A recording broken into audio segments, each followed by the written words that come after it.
幾幸福，有得食咖喱椒鹽豬扒牛腩薯仔飯啊！你真係好幸福。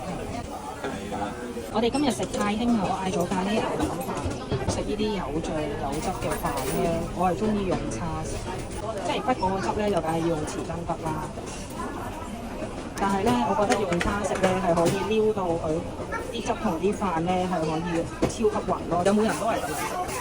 然後我隔離個人咧食椒鹽豬扒飯，不過有啲人咧浸咗啲餐具咧又唔用咯，又浸多隻匙羹喎。跟住咧食椒鹽豬扒飯咧就用筷子咯，唔知佢浸隻匙羹嚟做咩咧？點解我要追擊佢隻匙羹？因為佢頭先話我食過咖喱飯，又用匙羹，又用刀，又用叉。唔係啊！你係咪要發言啊？我冇追擊佢用咁多餐具啊！我係追擊我攞完一個匙羹，跟住冚埋個櫃桶，跟住先講話攞支叉，攞完支叉跟住就話攞把刀咯，攞完把刀跟住再冚埋個櫃桶話攞匙羹啦。